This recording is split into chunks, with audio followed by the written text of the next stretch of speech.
everyone, and welcome to episode 105 of the Pokemon Snapshot. How are you doing tonight, Josh? Good, Jeff. It's good to be back after a few week break Yes. so you could direct your show. How did that go? It went really wet. It went really well. Friday night, we sold about half the seats, and then Saturday, we had to put out more seats because we Nice. Word sold of all the word seats of we had. mouth. What was it? Explain what you did, because this was your first time directing, right? I wasn't the full director. I was the assistant director. Then I did Okay. backstage. I ran a PowerPoint. Okay. So the show we did was called Lifespan of a Fact, and it's all about this hoity-toity magazine, this bigwig magazine is putting this article about this kid who jumps off a tower in Las Vegas. So they have to send a fact checker to check all this stuff. And the fact checker finds all these little things wrong. Like in the article, it says the kid fell for 9 seconds, but when he actually fell for 8, all these little things. And so he goes and starts arguing with the author of the piece about all that's wrong. And of course, the author doesn't take that very well. And also, this is all based on a true story. So it's like fake news, the play. Kind of like fake news in the play. I mean, it has a good conversation at the end about, you are embellishing these facts, but who does it really hurt? This is about a kid's life that you're talking about. And so, spoiler alert, at the end, they don't even end up publishing the article because of decide not to. But later, about 10 years later, the two people, the author and the fact checker, wrote their own book. And it's actually really interesting. My director bought the book, and it has all the parts of the article throughout the book, and then all around it they have the email correspondence between the two people arguing about Interesting. it. Interesting. Yeah, So they it's ended up called becoming friends. they end up becoming nice to each other. Okay. Well, they wrote a book together. Yeah. The play was originally aired on Broadway, and Daniel Radcliffe played one of the characters.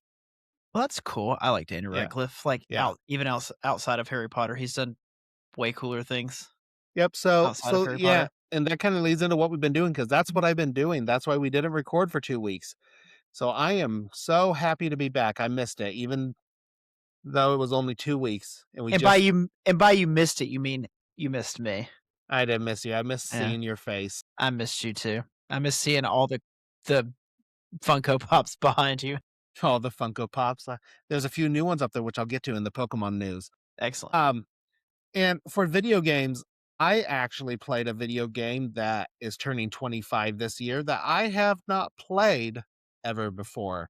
What's that? And that is the original Luigi's Mansion. Oh yeah, you texted me about that. How's Yeah. that going? It was good. I beat it. It's a short Okay. game. I beat Yeah. it in a weekend. It was fun. So I finished a big RPG, and I'm like, I just need something quick, something to wet the palate, to kind of cool down after this RPG. Cleanse was the good. palate. Cleanse the palate. Yeah, wet the. Wet the palate is something different that we don't have the parental advisory to talk about that on the show. So yeah, cleanse the palate. So I played it. You can definitely tell its age, but I beat it. It was fun. Nice. Enjoyed it. I started playing Clair Obscur Expedition 33. I'm not super far into it, but I really wanted to play a turn-based RPG, and it's hitting the spot. That's good. I don't know. I couldn't get into I can't talk this morning. This morning. You don't even know when it is, Jeff. I'm okay. I promise, guys. He's still recovering from the show. I'm still recovering from the show. And real talk. It was a rough day at work today. It was a busy day at work. Same. I get that. But yeah, I just couldn't get into it. I don't know if it's something I need to try again, though. It's too French for you. It's too French. I don't like mines. There's way too many mines. Been to Paris, so it's right up my alley. I've been to Paris too, and I guess it adds up because Paris is my least favorite city in the world I've visited. That's fair. I mean, it's not fair, but I had escargot in Paris. I'm basically a local. My 22nd birthday was in Paris, and I think we ate at an Italian restaurant.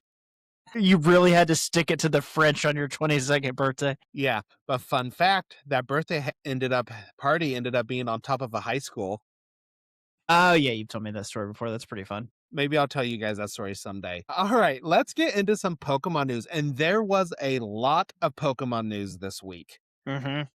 So starting off, first Pokemon Funkos have come out. The first set has already come out, and that includes Electabuzz, Magmar, and Ivysaur.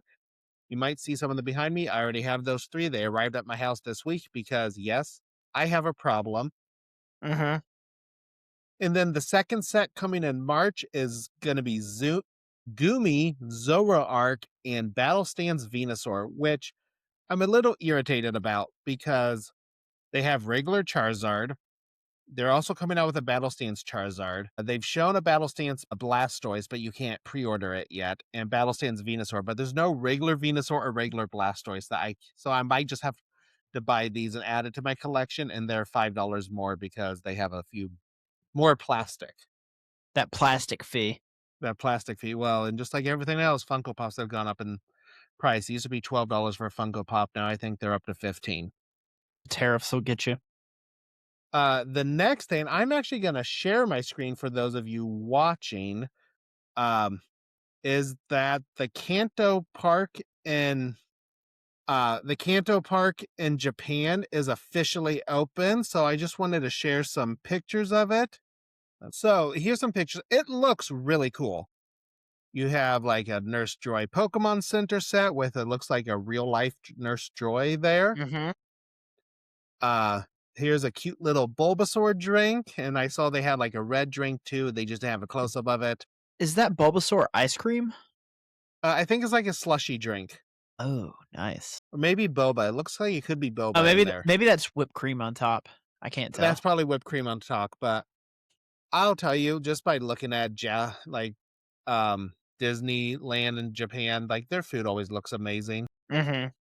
Also a little Snorlax cup you can get in a Snorlax popcorn bucket. So I looked at that and I'm like, "What Pokemon is that?" Because the little circles on the bottom of Snorlax's feet look like eyes, and then the toes look like eyelashes. So I'm like, what Pokemon is this?" And then when you said Snorlax, I'm like, "Oh, Snorlax is asleep."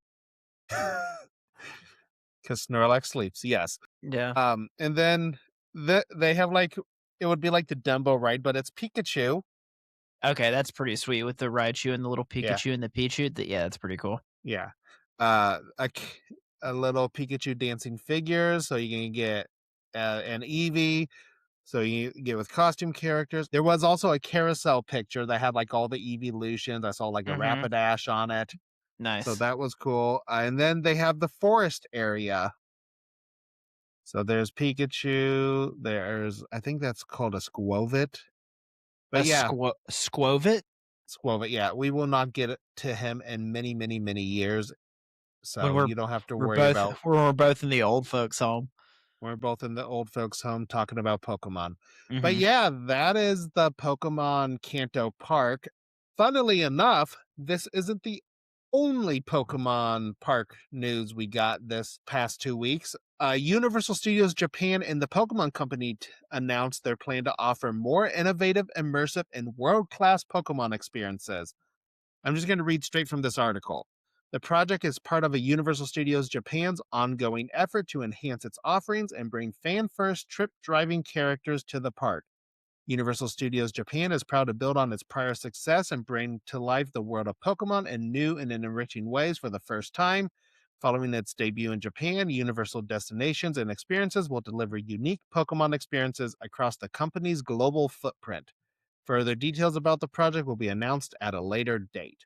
So they haven't announced anything about this project. Josh, if you were to go to a Pokemon theme park, what would you want it to be? Like, I want it to be like Pokemon Stadium, but it's augmented reality, and Okay. you can take your Pokemon from the games and kinda like you could back in the day when they had the Pokemon Stadium game, you could put your game in it and then use your characters or your Pokemon from the, like, Game Boy games in Pokemon Stadium. I wanna do that, but I want it, like, augmented reality. We need to pitch Okay. that idea because that's a billion-dollar idea right there. And then you So can battle other people. I think Billion because dollar idea. At Universal Studios in the Mario section, you can already buy your Mario bands and you can Mhm. do activities through there. I mean, they're gonna sell Pokemon bands. That's like if they For don't want sure. to print money, they won't sell it. I know. And Yeah. if I know anything about these billion-dollar corporations, all they wanna do is print money. Yeah. All they want to do is print money. So I think having a way where you can use in the wristband and another app because they have a specific app for the Mario area, searching for Pokemon in the area. That's kinda cool. Again, using augmented reality, kind of like a Pokemon Go thing. For Do you pick up rocks and throw it at the augmented Pokemon? then it goes right through and hits grandma. Mhm. I do think one of these, I mean, it's Pokemon. It has to be like a dark ride, right? A Yeah. ride through attraction with Mhm. little Pokemon Yeah. figures going in and out. Yeah. Yeah. It's interesting to see where this goes, and they with them go to Japan first, they did Mario in Japan first, they're gonna make it to the United States. For sure. At least Universal Studios in Orlando, maybe not Universal Studios Hollywood, because if you've ever been to the one in Hollywood, there's not No. as much space to build things. The ones in Florida or the one in Florida is way better. Yeah. And that's the Alright. only thing about Florida that's gonna be better. Alright. Uh, our next and last bit of news is Pokemon has announced now, I guess I have to preface this, we are recording this before the Super Bowl. If you are watching the YouTube video or listening to the podcast, the Super Bowl has already happened. But Pokemon has announced it will have an ad in the Super Bowl for its 30th anniversary. Isn't Bad Bunny a Pokemon? Bad Bunny. Well, he is the Super Bowl It'll be halftime show. it'll be in the Super Bowl? Yeah. What about Green Day? They're opening the Super Bowl. Mm. All right. Now Really? moving on. Were you expecting me to make a joke there? Is that why you took a knowing what Green Day means, that was the only place I could have gone with a joke, and I decided to respect the younger audience by not Okay. corrupting them. Question of the week. So, what's something you're irrationally afraid of, even though you know it's not that big of a deal? We had a lot of answers. Maybe it's because we had 2 weeks instead of just 1 week, but I went through and got our answers. Showtime the Pegasus on YouTube said whales. The thought of being in the water with a massive whale gives me the screaming heebie jeebies. No idea why. They're gentle giants, but it freaks me out. I don't think that's that irrational. There's a whole story about a dude getting eaten by a whale, and in the Bible, and made by Disney. Strongest Muffin said an irrational fear of mine is the fear of eating out of plates and bowls that are different color than white or plates that have designs on them. I feel like they are dirty. Okay, thank you, Muffin. You're really coming in with the irrational fears here. Yes. Yojomo9 said getting spritzed with water. It feels like there's got to be germs in there or something. My heart rate jumps and I recoil. Is Yojimo a cat? Hey, get hates getting spritzed with water. Maybe he got spritzed with water when he got on the counters back in the day. Or he's Catholic. Brad, and I'm sorry, Brad. Dalrymple. Dalrymple. I Yeah, think it's like Dalrymple roll sounds. doll and then rimple. Yeah, Brad Dalrymple said, I have no irrational fears. All my fears make perfect sense coming from someone who fell off a cliff and drowned as a child. But I've gotten over most fears and even get to do some pretty badass stuff lots of people wouldn't do. Hold on. You drowned as a child? Is Brad a ghost? We've got a muffin, a cat, and a ghost listening to the show right now. And a Pegasus. Yeah, that's kind of cool though. Brad, if you listen to this podcast, because I don't know if you stumbled across the YouTube short. Poor choice of words. That's how he fell off the cliff. If you actually listen to the podcast or just came across our YouTube short, I want to know about this almost drowning, because if you drowned as a child but you're still here, well, good for you. Are they related incidents? Did you fall off the cliff and land Into in the the water? ocean? Or are these two separate events? That's the main question I have. We are curious. And then Juan Velasquez said, being around balloons when I was young, I was getting surrounded by balloons at the mall. That's fair. I feel like being in a room full of balloons. I feel like it scared like an entire generation of kids, or made an entire generation of kids afraid of balloons. Manhunter28 said log trucks, of course, ever since Final Destination 2. I used to drive from Stockton, California to Reno, Nevada and back for work and saw several log trucks every day. Glad the loaders and drivers always made sure they were safe and snug. Yeah, I'm with that one, Manhunter. That movie made me scared of log trucks too. I haven't seen the movie, but I know the scene and I think about it as well. And then Kate said, I'm irrationally afraid of balloons. The fact that they can just randomly explode or pop startles me, and I just constantly worry they're going to pop. That's two balloons.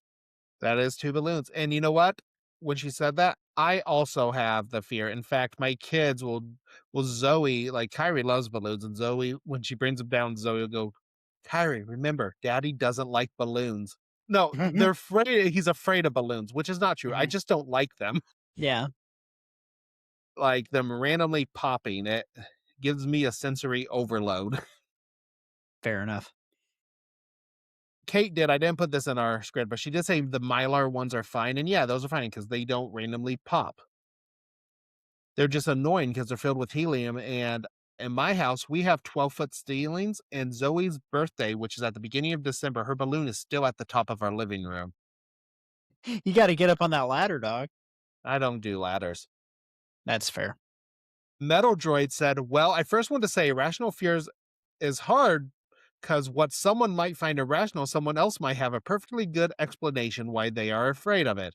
But I probably have to say porta potties, and not because of the cleanliness factor, but because I have seen too many movies where people get tipped over and I don't want to be in there if that happens. All right. So with porta potties, it's really all about the time of day that you go. I've been to several music festivals, and you have to wake up early and go first thing in the morning right after they've cleaned them. Otherwise, it is just the most heinous thing you've ever seen in your life. And then we did have someone ask us about starting a podcast, but BC West 303 in our Discord asked about starting a podcast. And I will say, we do want to talk about this, Wes, but we had such a big amount of news and comments that we are going to table this discussion. And if we have time next week, we are going to talk about it then. Maybe 1 week when like we don't feel like doing an episode, we'll do like a Q&A kind of thing. And you can Yeah. and everyone can send in questions and we'll answer the questions. Yes, Something we like would that. love to do a Q&A. I would love, and maybe I'll go in the Discord and we can get more people in there and I can start putting a Q&A so we can start Yeah. compiling them to do a full episode to last at least like 30 minutes or something. Yeah. All right, and then education, we have none. It's She like did it's like the Alabama education system here. There's nothing. Don't forget, you can follow us on Twitter at Pokemon Snapshot or send us an email at thepokemonsnapshot@gmail.com. You can also find us on YouTube and TikTok. Just search for the Pokemon Snapshot. We post short clips on both platforms. And if you'd rather watch the full episode, the complete video is available on our YouTube channel.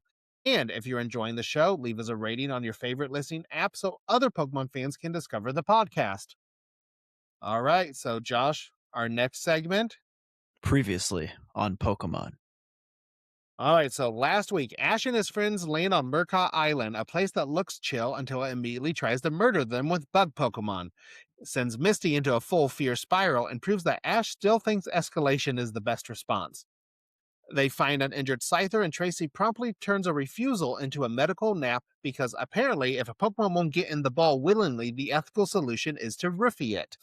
What follows is an unexpectedly heavy bug politics episode where Nurse Joy explains that Scyther leadership is decided by combat, defeat means exile, and aging warriors just get kicked to the curb. Basically, Scyther politics are the plot of Black Panther. Yes. Team Rocket arrives with a glue bazooka and ends up sparking a bigger conflict, with Jesse's haircut becoming an accidental side effect of their run-in with the Scyther swarm. When the swarm is captured, Scyther pushes itself to break free and confront Team Rocket, fighting through exhaustion to protect the other Scyther rather than reclaim leadership. By the end, the swarm is saved, Scyther regains its confidence, and Tracy is able to officially keep it against Scyther's will. Good recap, Jeff. Solid you. recap. All right, and so now going into this week's episode, we are watching the episode A Way Off Day Off, or as it was known in Japanese, it's a southern island. Everyone gather around. There is actually information about this. The episode's title in Japanese is a parody of a Japanese variety show called It's 8 O'Clock, Everyone Gather Around, which makes way more sense for that title. Yeah. Yeah. A So, Way Off Day Off is not a bad name for an episode. In fact, the title of the English title of the episode is better than the episode itself. yes. And the Japanese episode makes sense once you get the context behind it. Mm-hmm. So I When guess a variety show, it means it's like Japanese Saturday Night Live, or I guess more like this is even before our time, but the Gong Show. It aired on May 27th, 1999 in Japan and on April 8th, 2000 in the United States. And right here, Josh and I are going to try a couple of new things this episode. First off, I have some world news where we just kind of want to put you guys in the mood of when this was happening. for those So of you that were alive at the time. for those of you that were alive at the time, or for those of you who want to look back in the history books. Mm. So I looked at the week of April 8th, 2000. The top movie was Rules of Engagement, made the most money at the box office. I've never seen that movie. I've heard of it. I've never Heard seen of it. it? No idea. Is Nicolas Cage in it? I have no idea. The number one song on the Billboard Top 100 was Bye Bye Bye by NSYNC. Now I know where we are. Yes. You have situated me in history. Yes. Josh, were you an NSYNC guy or a Backstreet Boys guy? I started as a Backstreet Boys guy, and I don't know. At some point, I switched. I switched teams, as it were. So I was also a Backstreet Boys guy. In fact, it was the cool thing to call NSYNC Instinct. If you That's didn't lame. like NSYNC, you called them Instinct. If you didn't like the Backstreet Boys, you called them the Backstreet Girls, which I do not condone using sexism as an insult. Yeah, agreed. So I looked it up.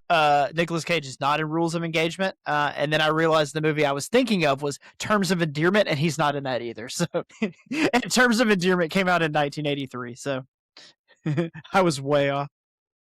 That was before either of us was born. And then I found the highest rated television show, and this surprised me because I didn't even know this show was still airing new episodes in 2000. But it was Walker, Texas Ranger, season 7, episode 20, The General Returns. It was like the Like, seventh. It was like the seventh time he's returned. yeah, I guess I firmly think of Walker, Texas Ranger as early 90s, but it makes sense if it had that many seasons to go into the 2000s. And then Yep. I want to, if there's ever anything interesting, find some like headlines from the time, but there was no good ones. It was all Yeah. sad things. Yeah. I mean, that's just going to be the top headlines forever until we're all dead. So that takes us into the episode, and I wanted to try something new for this episode. So I'm going to start giving episodes alternate titles. This is not my best work, but I've blanked it out on our script. And so I'm going to give you the title, the real title of the episode.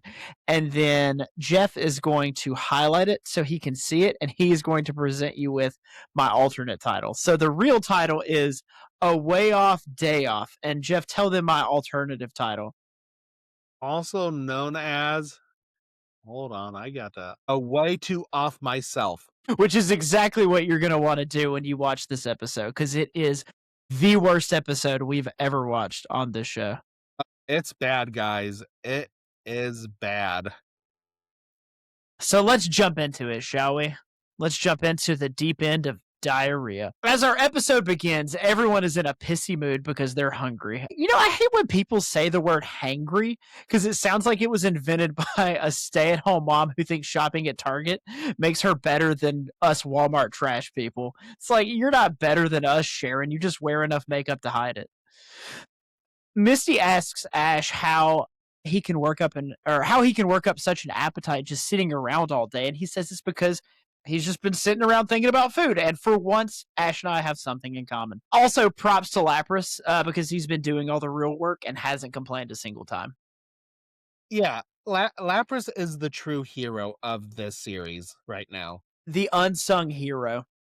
So when they were talking about being so bored, I did have a comment here. I'd say that everyone was so bored because the last episode was all about not Brock. They haven't recovered from their boredom yet. Yeah. In the distance, Pikachu spots an island that hopefully has food to eat, fun stuff to do, and Hopefully, no Trumps, Clintons, or Bill Gates. As Team Ash sails towards the island, Jigglypuff surfaces and the title card rolls for an episode that is certain to have more filler than an episode of The Real Wives of Salt Lake City. A way off day off! On the island, Team Ash takes in the waterfalls and other scenery while their Pokemon go off to play. A wild Farfetch'd drops either a walnut or a turd on Ash's head. It's kind of hard to say. Ash asks, was that a meteor? But we aren't that lucky. Ash confirms that it was a Farfetch'd with his Pokedex, which calls it a rare Pokemon just before like 200 Farfetch'd fly overhead. And this is also the second time they have seen a Farfetch'd, so they can't be that rare. Which also is like, why'd Ash use his Pokedex if he's seen one before? It's like in the last movie, the I Choose You movie, where they're like, "Oh, these Pokemon are so rare. The legendary Pokemon are so rare," and then they see all three of them in the span of like 36 hours. In the forest, Team Ash picked some fruit that I knew would taste awful before they even picked them, and of course, I'm disappointed, but correct when the fruit turns out to be sour.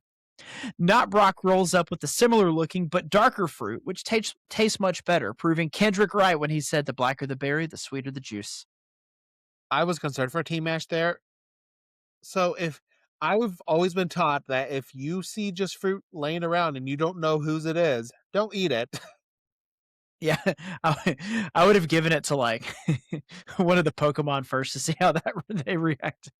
No, that's not true. I don't want to hurt the Pokemon. I would have given it to not Brock first to see how he reacted. Team Ash let out all of their Pokemon so they can go out and stretch their legs. Psyduck is in this one, so there's at least one redeeming quality so far.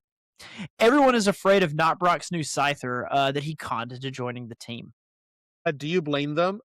So like Bulbasaur and Squirtle go up to Scyther and they just kind of cower back. And I'm pretty sure it's because Scyther is probably showing them all his scars that he etches into his skin every time he kills someone. He's like I don't know, like some kind of psychopath. I feel like there's somebody that did that would carve their skin every time they killed somebody. I think there's a Batman villain that does that. That sounds right. So it was a fictional character, not a real serial killer. Togepi is the first to go say hello and then shames everyone else for being prejudiced against the green Pokemon. Yeah, it's not easy being green, Mm-hmm. as Kermit the Frog taught us. But yeah. But let's be honest, Togepi's okay with Scyther because he also has his own body count. I forgot about that.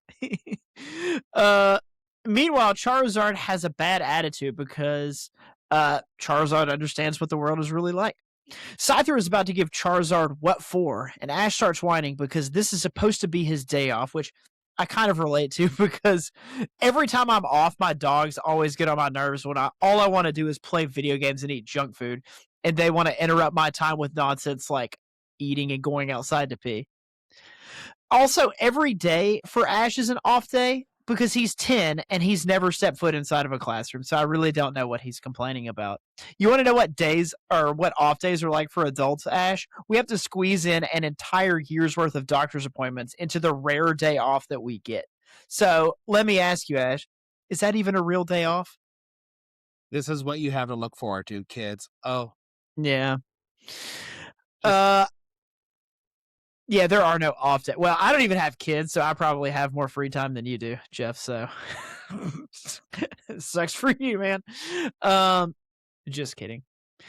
Meanwhile, Team Rocket sunbathes on the beach because failing is hard work, according to Meowth. When Meryl and Togepi, who were super cute, they float by in the ocean, just being super cute, and that's about the only thing stopping me from putting us back on indefinite hiatus. It's the only thing saving this episode so far. Team Rocket notices Meryl and Togepi because they're basically just shouting their names at each other. So they decide to cut their vacation short and steal all of Team Ash's Pokemon. It is nice to see them returning to their roots. Yeah, well, I'm going to say even villains need a day off, which kind of like Ash, they spend a lot of time not doing anything and somehow have, and I just want to bring up, they somehow have money for all these giant robots. They don't do much, which I guess the robots may be why they're always saying they're poor. I mean, Me, it makes no sense. I guess they use them, they write them off as a business expense. Yeah. Giovanni just has endless pits of money. He's like the Elon Musk of the Pokemon world. Um, Team Ash returns with a bunch of fruit to find Scyther and Snorlax standing around a pile of fruit that begins to move, revealing Jigglypuff, who sings, putting everyone, including me and viewers like you, to sleep. If this, if this show is like running from the cops, the Jigglypuff is just a well placed spike strip. I do want to say I like your viewers like you reference, though. Let's pour one out for PBS that just got Mm. defunded this Oh, year. R.I.P.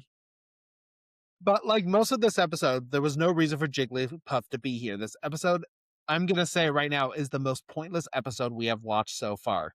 More filler than the Real Housewives of Salt Lake City. I was proud of that joke, so I wanted to say it again. Some cheesy 80s beach music kicks in as Knotbrock brings over some fruit sandwiches. And Jeff, I'm going to need some sort of explanation for these because never in my life have I thought, you know what would make this pineapple better? A piece of bread. So it's funny you brought this up because this is actually a common delicacy in Japan. My wife Jessie really likes them. We went to Vegas and she saw like an Asian bakery and they had them. She also got them somewhere around here. Uh, and so typically when you buy them, you can get them prepackaged. They are just white bread filled with strawberries and cream cheese. I mean, I like all three of those. I mean, I don't love white bread, but I don't know. Yeah, I but like cream cheese. I like strawberries. You can get them at most Asian bakeries. Okay. I mean, I don't think it's the same thing that they're doing where they're literally just cutting up the fruit and putting them on bread. Okay. So it's not quite as nasty as what they're doing. No, it's usually something you get in a bakery. Okay, fair enough. Snorlax takes one for the team and eats all of the fruit sandwiches. Knobrock says Snorlax isn't shy about eating or sleeping when it wants, and I don't think I've ever been as jealous of a Pokemon as I am now. All right, and that brings us into our Who's That Pokemon segment. Who's that Pokemon? And our Who's That Pokemon for this week is Rattata. I don't know if you did this on purpose, but I'm glad that you chose the most boring Pokemon ever for the most boring episode ever. I didn't, but I chose this Pokemon because I'm like, when are we going to talk about Rattata? Well, nothing. There's no like special Pokemon in this episode. Now's a good time to talk about Rattata. There we go. It worked out perfectly. Or or imperfectly, however you want to look at it. So our Who's That Pokemon this week is Rattata, or in Japanese, it's known as Karata. Some basic information on Rattata. It is number 19 in the Pokedex. It is there are two versions, the regular Cantonian version, which is normal type, or the Alolan version, which is dark and normal type. It is 1 foot tall for both of them, weighs 7.7 pounds for the Cantonian version and 8.4 pounds for the Alolan version, and it is known as the mouse Pokemon. A foot tall is still pretty large for a rat. Yeah, I mean, yeah, like half of my dogs are taller, or not even a foot tall. Yeah, I mean, well, when it comes to like Rattatas, I would think it's also long, not just tall, a foot long. Oh, okay. Well, that makes more sense. Like how you measure a horse. But yeah, it evolves into Raticate at level 20, or Alolan Rattata will evolve into Alolan Raticate at level 20 at night. I'm going to share because just so for those of you watching, you can look at the two Rattatas and see the difference. I like the Alolan Rattata's little mustache. Yeah, it's kind of funny. All right, just to show you guys that real quickly. All right, going on. His origin, his name. Rattata's English name is a blend of rat and attack. The repeated tuh sound gives it a sharp, rapid-fire rhythm, which reinforces its defining traits, aggression, speed, and persistence. Even as a small Pokemon, Rattata is framed as something that lunges first and backs down never, and the name sells that idea immediately.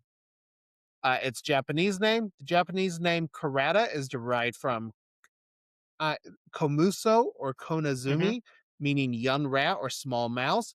The name emphasizes Rattata's size and status as a basic common Pokemon rather than its aggression. The clipped, playful sound fits early root Pokemon name conventions in Japanese, where approachability mattered just as much as threat.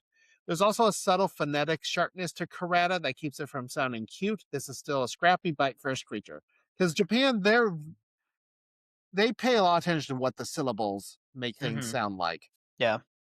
What is Rattata based off of? Regular Rattata is based on common urban rats, especially brown rats known as Rattus norvegicus, and field mice that thrive around human settlements. Brown rats or house rats are small, fast, aggressive scavengers that live close to people. Rodents as pests, they're known for chewing, biting, and surviving almost anywhere, and early rat wildlife, something trainers would realistically encounter near towns. Uh, I love that this is just like the history of rats. Yes, I'm just saying. Alolan Rattata, which is primary real world inspirations, is the black rat or the roof rat, also known as Rattus rattus. The what rat? Roof, roof, You roof sound like rat. roof rat. R- The ruff. What are you, a dog? Yeah. Uh, Also known as invasive island species and nocturnal scavengers. Black rats are biologically and behaviorally different from brown rats. They're more agile and intelligent. They're better climbers. They're strongly nocturnal and more selective eaters. They are also infamous as invasive species on islands, including real world Pacific islands similar to Alola's inspiration, Hawaii. Introduced accidentally via ships, black rats often outcompete native species and disrupt ecosystems. So I will say, when I can't remember what generation it is, but when they did the Alolan Sun and Moon, it was cool because that's the first time they introduced, you know, variant species. And so they really put some thought into there, like, why is this Rattata dark type? They did, and based off the black rat, which Hawaii does have issues with. Rattata's biology. Rattata is a small quadrupedal rodent Pokemon with purple fur and cream colored face, paws, and underbelly. It has narrow eyes with red irises, rounded ears lined with cream colored fur, and a single whisker on each cheek. Its long tail curls tightly at the tip, and its most defining feature is its large front teeth. Like real rodents, Rattata's teeth grow continuously through its life and must be worn down through constant gnawing. This behavior also prevents it from being disturbed by the sound of its own teeth grinding while it sleeps. Female Rattata can be distinguished by their shorter whiskers. Rattata can survive anywhere it can find food, spending most of its days searching for something to eat. Its sharp fangs allows it to chew through nearly any material, and when threatened, it can deliver a surprisingly powerful bite. Always alert, Rattata keep their ears raised and will immediately flee at the slightest sound.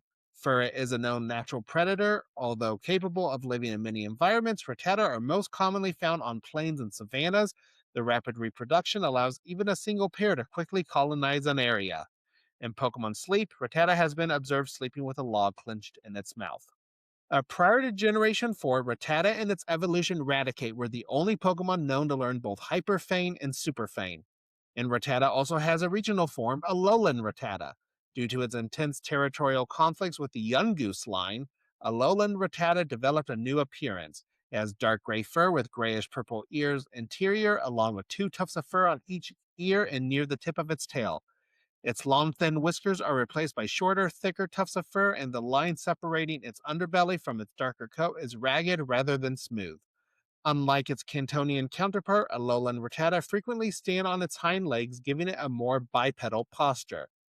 Rattata are not native to Alola and originally arrived aboard cargo ships. Their population grew rapidly until Yungoos and gumshoes were introduced as a control measure. To survive these new predators, Rattata adapted by becoming nocturnal, relocating to urban areas and forming large nests led by Alolan Raticate. Each group is ruled by a single Raticate that acts as the boss. They're like just a group of gangsters. Alolan Rattata can rely heavily on their sense of smell to locate fresh food and will ignore anything spoiled. Their whiskers are highly sensitive, allowing them to detect hidden food with ease. Humans are even known to use Alolan Rattata when shopping for fresh ingredients. Most active after sunset, Alolan Rattata gather food to present to their leader and have been known to sneak into people's homes in search of supplies. These behaviors have led to massive outbreaks across Alola, making Alolan Rattata a significant public concern. So you thought Rattata was boring. There was a lot of information on Rattata. It felt like I was reading a textbook Sorry. or having a textbook read to me. I'm just kidding. Some Pokedex entries on Rattata. Red and Blue says, bites anything when it attacks. Small and very quick. It is common sight in many places. Yellow says, will... You know what a Rattata's natural predator is, right? What? It's just like a broom. Like if I see a Rattata, I'm hitting it with a broom. Pokemon Yellow says, will chew on anything with its fangs. If you see one, it is certain that 40 more live in the area. Have they counted every area that they found one, and it's exactly 40 every time? Exactly 40. If as soon as 41 shows up, the oldest Rattata, they send them off like the Scyther. Yeah. Pokemon Stadium says, scurries around quickly, searching for hard objects to gnaw. It appears to be jittery and unable to remain still. Pokemon Gold says, it eats everything. Wherever food is available, it will settle down and produce offspring continuously. Yeah. That sounds like a good way to live. I know. What's wrong with that? I want to be a Rattata now. Pokemon...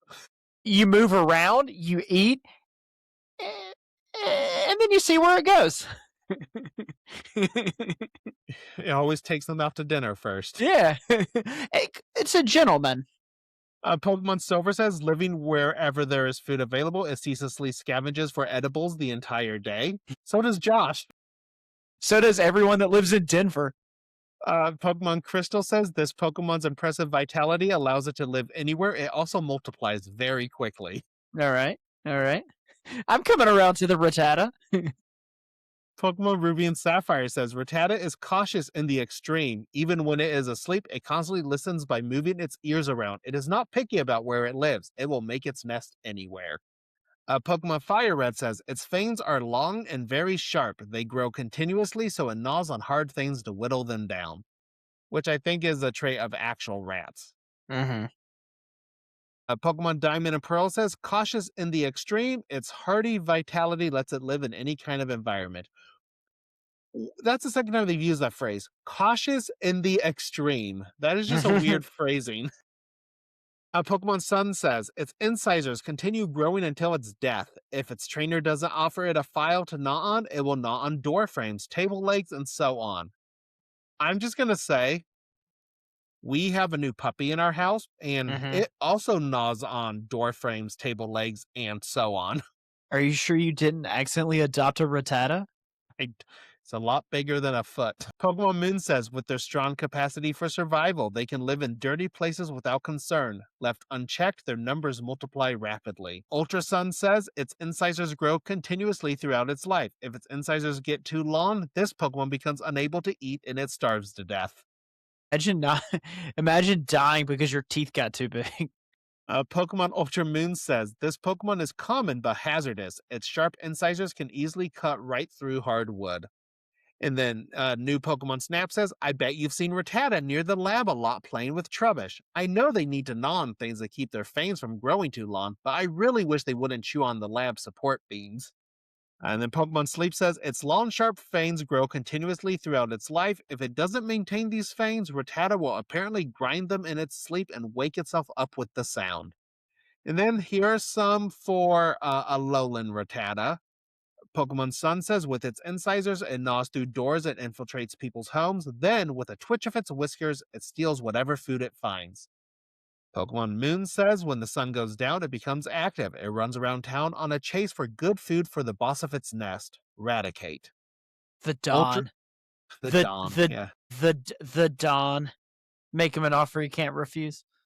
Ultra Sun says, it shows no interest in anything that isn't fresh. If you take it shopping with you, it will help you pick out ingredients, because that's going to make people feel wonderful when you're taking your giant rat shopping with you. It's like, oh, I have my Rattata here. Look, it's going to help me find the freshest ingredients. Ultra Moon says, night after night, they sneak into people's homes seeking food. A massive outbreak of them has become an issue of public concern. And then Let's Go Pikachu and Eevee says, its whiskers provide it with a keen sense of smell, enabling it to pick up the scent of hidden food and locate it instantly. And then there was a bit of interesting trivia on Rattata. It says, In the Pokemon Red and Blue beta, Rattata was originally known as Rat-Attack, which It's not a bad. It's not a bad that's name. that's not a bad name. And that is our Who's That Pokemon segment on Rattata. Who's that Pokémon? Back in the episode, Meryl and Togepi continue being cute, while Scyther and Charizard break out the rulers for a measuring contest. Well, it's probably a yardstick, let's be real. That night, Ash sneaks away from camp to look at the GS ball again, and I had totally forgotten about this stupid thing until now. Jeff, how many episodes until the GS ball mystery, or the GSBS ball mystery is revealed? All right, so I had to go in and count because I know the episode they figure it out. And again, I know I've told you you're gonna rant so hard because when it finally gets to it. I'm already angry about it. So before we get to that, our own podcast, we have 45 episodes, a Pikachu short, a movie, and a Christmas special until the mystery is solved. So that is what, 48? So almost a year if we hit one every week. So tune in around this time next year, and we'll get to hear Josh's rant. They're gonna cancel the whole thing because it's just gonna be, I'm gonna say heinous things about the GS ball. There's like a 20-minute montage of all the Orange Island gym leaders that Ash has beaten so far, and I'm about at this point in the episode, I'm just about to put my life on indefinite hiatus. So this is a song from the To Be a Master CD, and if you don't know how that's spelled, it's the number 2, the letter B, the letter A, Master. That came out around the same time. It came out in June the year before, so almost that's like a year ago. That's like the most early 2000s thing I've ever heard in my life. It is titled My Best Friend, and I do have a little bit of the montage so you guys can hear all this musical masterpiece. Before I go into that, I do want to say it is so weird because they have the music playing, but then they have the background noise from the episodes. So it makes it even worse. And then not only that, they show like scenes of people talking, so they chose to put the background noise in there, but they didn't show to put the people talking in there. Like, there were just choices made. Yeah. And all of them were the wrong choice. Yeah. So here is the montage from the song Best Friends from the To Be a Master CD. Here we are on a new adventure. Dangerous somewhere in the darkness. We are set for surprises, even battle. We're a team, no one better mess with us. If we stand as one, there's nothing to fear. We'll be the I want to pull So I can see Josh's pain of just listening to that. I can't tell if it's worse just hearing the audio or if it's worse actually watching it in the episode. It's like having the background noise was a weird choice. It made it sound worse. It sounded like Space Lasers over like the worst song I've ever heard. Meanwhile, back at camp. Oh, go ahead. Josh, maybe for one of our special episodes, maybe we'll have you listen to that whole CD. You can get it on Spotify. Oh, of course you can. Meanwhile, back at camp, Not Brock dreams of the legendary bird Pokemon. If you haven't picked up on how boring this episode is yet, we're literally just watching Team Ash sleep. That's all. It's the only thing happening in this episode right now. Someone sleep powders all of Team Ash except for Scyther and Charizard, who are sulk sleeping a ways away. Obviously, it's Team Rocket who sleep powdered everyone. And then they begin stealing everyone's Pokemon by hitting them with some giant suction cup bazooka. However, Scyther thwarts the attempt by slicing the rope. Scyther and Charizard team up to stop Team Rocket, who comes ziplining in like George of the Jungle, but they do not watch out for that tree. And Jeff, we're going to need audio of their entire fully brain damage induced motto here. Prepare for trouble! Make it double. To protect the world To unite all peoples within our nation. To denounce the evils of truth and love. To extend our reach to the stars above. Team Locket, rest off at the lead of Spike tonight. Surrender now or prepare to surrender now. Surrender now. Bingo! Say the motto right! We didn't mean to wake them all, but now we're gonna take them all. I love all the variations on Team Rocket's motto. Yes. It's And fantastic. I love that we're finally getting into it because hearing the same thing over and over it gets tiresome. So now we can share them all with you guys as well. There we go. I can't wait. I will mention, I don't remember what episode it is, but there was an episode I really liked the motto for, and I always remember that one. Excellent. So during this scene, I do want to mention here that since Scyther is geriatric, he is tired after only one move. It's like me when I have to do a chore and I get halfway through and I'm like, oh, I think I need to take a break. There isn't much to say here except Team Rocket attacks, Team Ash defends, and Team Rocket blasts off once again. Scyther and Charizard have a minor bro down, just a very slight bro down, and they decide that even if they aren't besties yet, they at least respect each other. The next morning, Team Ash heads out towards what is hopefully, please, for the love of God, a better adventure. Somewhere on a lonely island, Team Rocket sulk when the flock of Farfetch'd from earlier show up and beat them with leaks. And that's the end of the episode. This is the worst episode we've ever watched. I give it like a 0.5 out of 10. And the 0.5 is just Meryl and Togepi carrying the entire episode on their adorable little backs. So Yeah, they had so little to show about this episode that they had to add a montage. a montage. It was basically like the previously on from the beginning that should go at the beginning of the episode, but it was in the middle of the episode. And that's the thing is, it's like this arc is so short.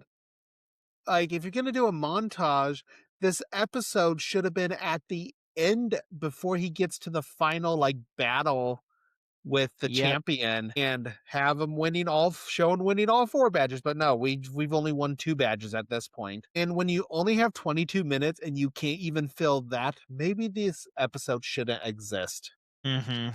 Agreed. But this episode was so bad, I kept getting distracted trying to watch it. What was your score?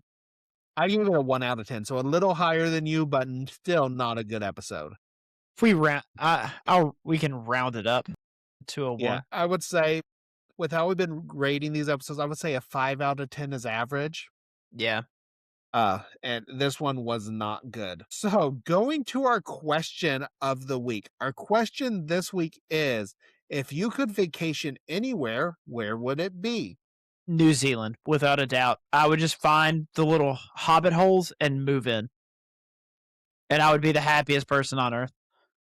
My answer would be Japan. I went to Japan in 2009. One day I want to bring my family there and all the cool things. And of course, it's been almost 20 years, 17 years since I've been there. You would go full weeb and never look back. Yeah, it would be amazing. One day, this is where my family is going on vacation. One day. Japan is pretty high up on the list of places I want to go. And now that they have Kanto Poke Park and maybe Pokemon at Universal Studios, I mean, you're never going to leave. I know. It's like, I live here now. You're going to, I can't think of a Jeff themed Pokemon name right now. A Jeffascon. One of these days, I told Jesse, I go, where I'm going to have to make the pilgrimage. That's what everyone in this religion does. So don't forget, you can follow us on Twitter at Pokemon Snapshot, or you can send us an email at thepokemonsnapshot@gmail.com. You can also find us on YouTube and TikTok. Just search for the Pokemon Snapshot. We post short clips on both platforms, and if you'd rather watch the full episode, the complete video is available on our YouTube channel. And if you're enjoying the show, leave us a rating on your favorite listening app so other Pokemon fans can discover the podcast. All right, Josh, do you have anything else to add? Join us next week where we will be watching the Mandarin Island Mismatch. You stole my line. I know. Well, you were having to type it in, so I had to save it. Okay. All right. Bye, everyone. Oh, I didn't know you were still recording. Bye, everyone.